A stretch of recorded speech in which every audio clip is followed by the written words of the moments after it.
Hi, my name is Lynette Calicut, and I'm taking a course at Liberty University for productive and counterproductive behaviors within the workplace. We have a series of questions that we have to answer, and the first one starts with how have recent historical events affected the course of research within organizational psychology? So I'm going to start with the one that I want to talk about is the Black Lives Matter movement. The Black Lives Matter movement raised awareness during the pandemic of an issue of systemic racism within the organization, and this has led the focus on research on topics such as diversity, equity, and inclusion. Some examples of Black Lives Matter movement that has affected the course of research is increase research on the impact of racism on employees' well-being. Researchers have begun to examine the impact of racism on employees' well-being, including the stress, depression, anxiety, and burnout. Researchers have also examined the ways in which racism can lead to discrimination in the workplace, such as unfair treatment and promotion opportunities. Also, there's been an increase in role of organizations in addressing racism. Researchers have begun to examine the role of organization in addressing racism. They have examined the ways in which organizations can create more inclusive and equitable workplaces, and they have also examined the impact of diversity and inclusion and initiatives on employees' well-being. Increased focus on experiences of Black employees has begun, and there has been an increase on experiences of Black employees within the workplace. They have examined the ways in which Black employees experience racism in the workplace and have also examined the ways in which Black employees cope with racism. The Black Lives Matter movement has also led to a number of new publications on the topic of racism in the workplace. For example, the journal Organizational Psychology Review published a special issue on racism in the workplace in 2021. The issue includes a number of articles that examine the impact of racism on employees' well-being, the role of organizations in addressing racism, and the experiences of Black employees in the workplace. As the world continues to change, so too will the field of organizational psychology. Researchers in this field will need to continue to adapt their work to address the challenges and opportunities of ever-changing workplace. The next question: describe the socialization process for graduate students in the program. Is this program successful in socializing newcomers and creating job embeddedness? The socialization process of graduate students within the program is designed to help them transition from being newcomers to being fully integrated members of the program. The program includes a number of formal and informal activities that help students learn about the program, their fellow students, and their fellow mentors. Some of the formal activities that are part of the socialization includes orientation program, which provides the students with an overview of the program and its requirements and its resources. Students also have the opportunity to meet their fellow students and faculty mentors. The campus has over 100 student-led clubs to connect graduate students with similar interests and passions. They also have monthly seminars to help students with opportunities to learn about the current research in organizational psychology. Students also have the opportunities to network with fellow students and faculty mentors. Graduate Students Associations, which organizes a number of activities for graduate students. These activities provide students with opportunities to get involved in the program and network with their fellow students. With job embeddedness, an individual is connected to their job and their organization. So within this program, we measure how likely an individual is to stay within their job and their organization. There are a number of factors that contribute to job embeddedness, including socialization, for one, which is the process of helping newcomers learn about the organization and its culture. Relationship is another. The development of the strong relationship with colleagues and supervisors can also contribute to job embeddedness. Opportunity is another, which is the opportunity for professionals and development and advancement can contribute to job embeddedness. These opportunities provide newcomers with a sense of purpose and motivation. I believe the socialization process in my program helps to create job embeddedness among its graduates. The program provides students with opportunity to learn about the organization, develop strong relationship within the colleagues and supervisors, pursue opportunities for professional development and advancement.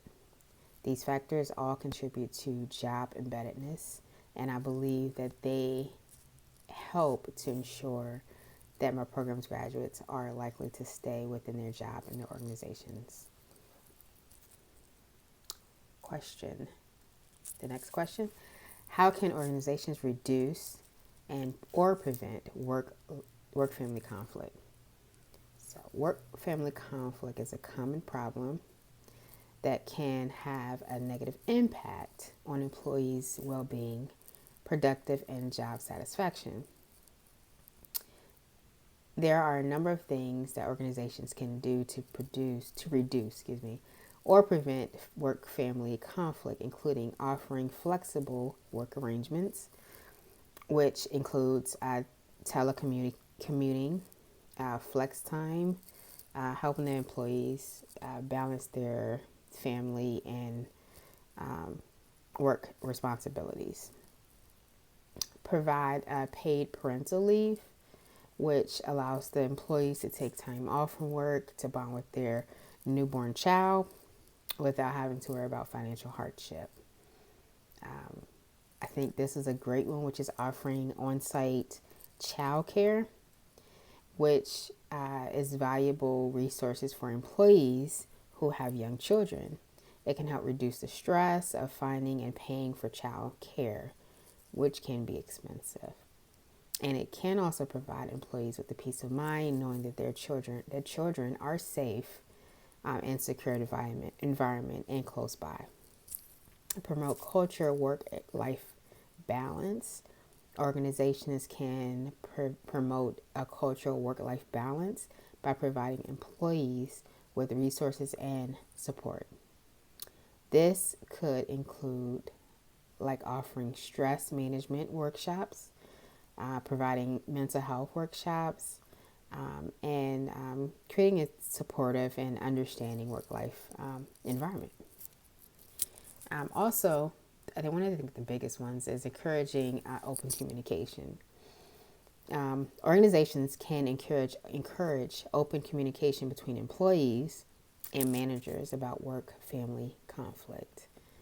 This can help identify potential problems early on and develop solutions that work with both employees and the organization. By taking this step, organizations can help to reduce and prevent work-family conflict, and also create a more supportive work environment for their employees. So by following these tips, organizations can help create a work-life environment for supportive employees' well-being that reduces the risk of work-family conflict. The next question. Imagine you have been asked to develop a performance assessment program for employee development.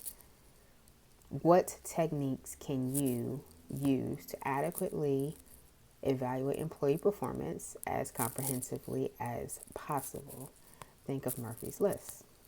So, some of the techniques that could be adequately evaluate employee performance as comprehensively is the following: self assessment, which involves asking employees to assess their own performance. This can be a helpful way to get the employee's perspective on their own strengths and weakness. Um, it also allows the management to be able to weigh in on their employee self-assessment, because we can rate ourselves, but it's helpful for management to also um, to be able to see both sides, and then both employee and management can come together and understand what the process looks like, what it should be with their performance. The next is a 360 degree feedback. This feedback involves collecting input from a variety of resources. So this can come from supervisors, peers, stakeholders, customers, subordinates, and peers. And this can help to provide a more comprehensive picture of the employee's performance. So you're not just looking at yourself or the supervisor's performance. The outlook of your performance is actually gaining an understanding of how everyone else sees you, which is great because management can't be around for everything. And to have the outside be able to weigh in will give more of a bigger picture of the employee's performance. Goal setting, which involves setting specific and measurable, achievable, and relevant goals for the employee. This can help to focus the employee attention and to track their progress over time.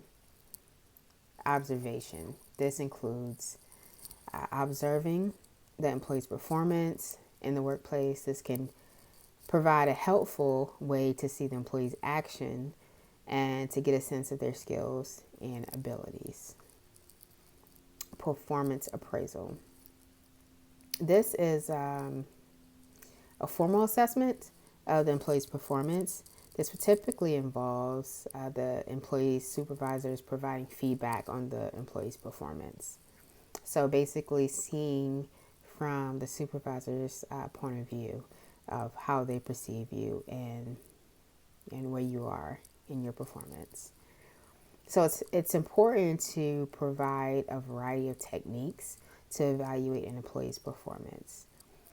This will also help to get a more comprehensive picture of the employee's performance and to identify any areas where the employees can improve. In addition to the techniques listed or that we've talked about, it's also important to consider the Murphy's Law when developing a performance assessment program. Murphy's Law states that anything that can go wrong will go wrong. This means that it is important to prepare an unexpected event that could affect the performance assessment process. For example, if an employee might be absent on the day of their performance appraisal, or a piece of equipment might break down during the performance agreement. By being prepared for unexpected events, organizations can help to ensure that the performance assessment process is as smooth and efficient as possible.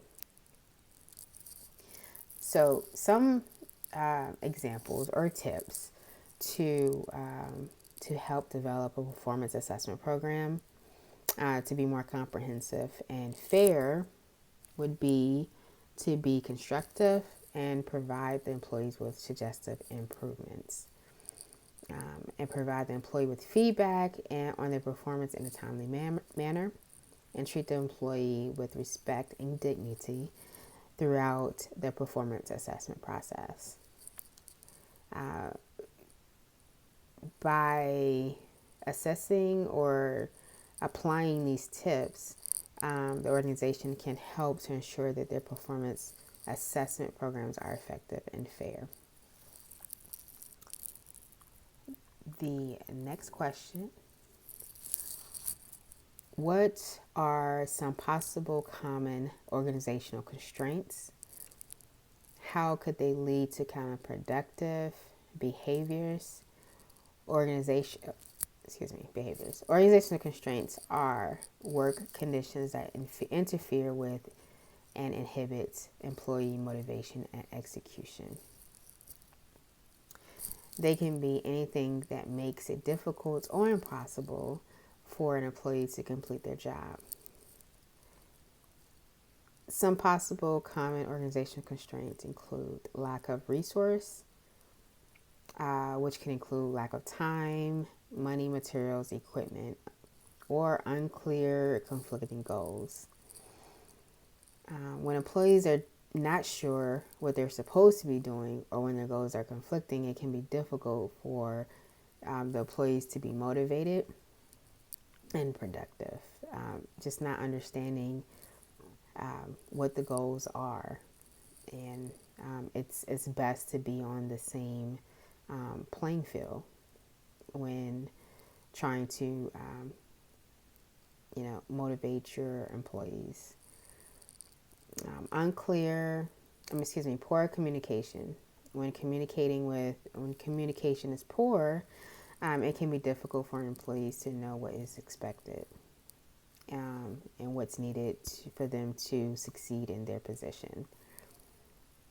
Having an unsupportive work environment, which is hostile, stressful, and unsupportive, can make for it difficult for employees to succeed and feeling comfortable and counterproductive, have a counterproductive behavior. Lack of opportunities for advancement. When employees feel like they're not being given the opportunity to grow and develop, they may become frustrated and disengaged. Counterproductive behaviors are any behavior that are harmful within the organization or in its employees. They can range from minor acts of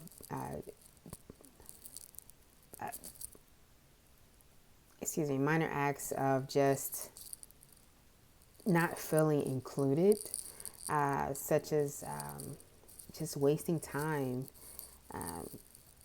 sabotaging, just not knowing where to go within their position. So kind of stressful. Organizational constraints can lead to counterproductive behaviors in a number of ways. For example, if employees feel like they do not have resources that they need to do their jobs, they may become frustrated, irritated, disengaged, counterproductive, and frustrated. So employees should be very clear of what's needed and expected of them. Providing employees with resources, which includes time, money, equipment needed to do their job, setting a clear and achievable goal, encouraging and open communication. Employees are more likely to feel like they belong, or when they're being heard and understood of where they are and how they feel.